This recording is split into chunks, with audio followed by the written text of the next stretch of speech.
जैसा कि अभी अनिल जी ने कहा कि you are the only one जिन्होंने साउथ इंडस्ट्री को पैन इंडिया के लिए इंट्रोड्यूस किया उनको. What was your first thought when you introduce Baahubali to Anil ji? So I'll just have to talk a few years before Bahubali. Like after my first film was done, it was Rohan Sippy who sent me a audition tape and said, "Would you like to play Joki in a film called Dam Maro Dam?" And that's the first time I came to Bombay. I realized there's so many filmmakers, but don't know what's happening in different parts of the country. Every time I went to Hyderabad, no one knew what happened in Hindi. Every time I came to Bombay, no one knew what happened there. But I thought there was, like, cinema never had a bound. I grew up in Chennai. I grew up learning Tamil first. Then I learned Telugu. Then moved to Hyderabad, learned a bit of different languages. When I was watching films, it didn't matter if it was a Tamil film or a Hindi film at that point. And I was like, why doesn't the country experience the same? And I started doing a little bit of work here. And I think it needed that one film, and Bahubali was that answer. And then everybody realized what India as a single cinematic nation. So I feel like a lot more will happen from now.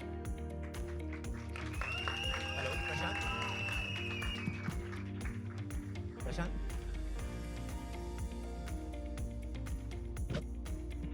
Well, I have to say first, I think post that era, every single filmmaker in Telugu is ambitious. They want to make sure the story is heard.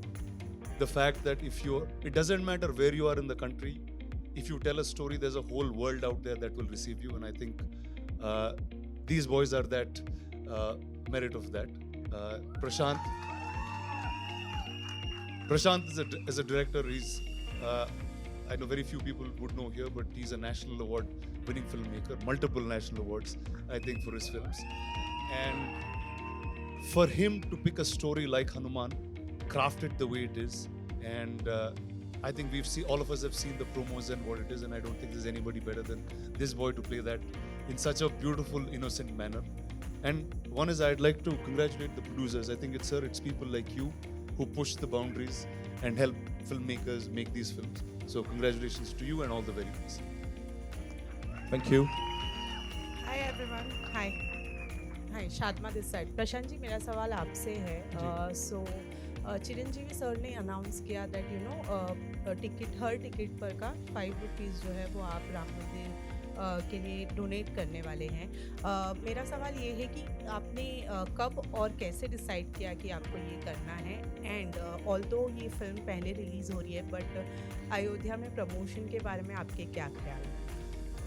Ayodhya में promotion के लिए I didn't get you, sorry. I didn't get the last part. मतलब आप जाने वाले हैं. Are you invited for the inauguration ceremony? I'm not invited, definitely. See, This is his gift to Ayodhya. yeah. Now you know why he is here. Initially, I think we've announced the release date like 6 months back, because for us, Jan 12th is Sankranti. So Sankranti is like a big festival for us in Telugu,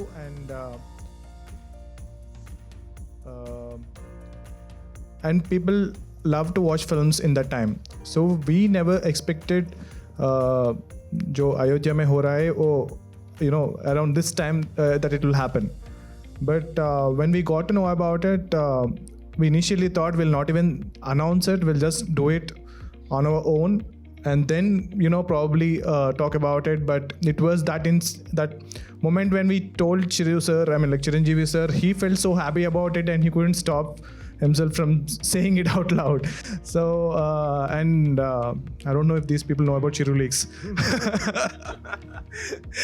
So but yeah, I think we will talk more about it post release of the film than now. Yeah, not now, please. So Prashant, to your right. Any Teja, any compliments, advice or tips received from Chiranjeevi sir? Always, whenever. All his life. Huh? All his life. Yeah, all my life.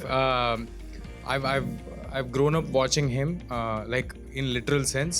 मैंने बचपन से चिरू sir से 4 film में काम किया, और personally भी उन्होंने मैं एक नॉर्मल चाइल्ड आर्टिस्ट हूँ, कोई बैकग्राउंड नहीं है. मैं they've just seen me somewhere and they've casted me in a film.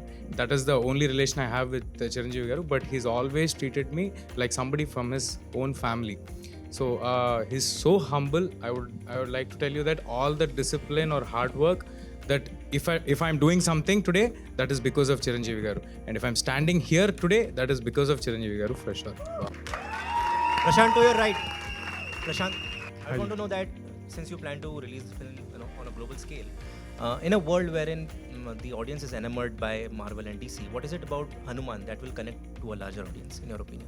Exactly. So Hanu-Man is very rooted. So it is our home ground superhero. Like, this story is basically inspired from our Indian ithasas from our Bharat. But if you look at the global stuff, whatever you have to go more local to become global. So the global audience, you don't have to do a James Bond kind of film here, because they already have that. So you don't have to do some genres where they already have all those genres. So probably I think this like how this reception of Hanuman in North India is more than South India right now. I think when the film gets released, I think this I strongly hope for, and I really believe that this film will have a lot of reception in other countries. Like look at RRR, right? So RRR is very rooted. So it is very rooted and it is very Indian. But the international audience, they've loved the film. So I think I will try to keep making films that are very rooted, culturally rooted, so that will have more audience now. Yeah. So I think compared to Marvel and DC, I'm also a huge fan of Marvel and DC. But this universe that I'm creating, that we are building together, so has multiple superheroes. So we're starting with Hanuman, but we've written a couple of other superheroes. There are like overlapping stories and all that, but they are all inspired from our itihasas. So Marvel and DC is more sci-fi, but we are more fantasy and a little bit of sci-fi.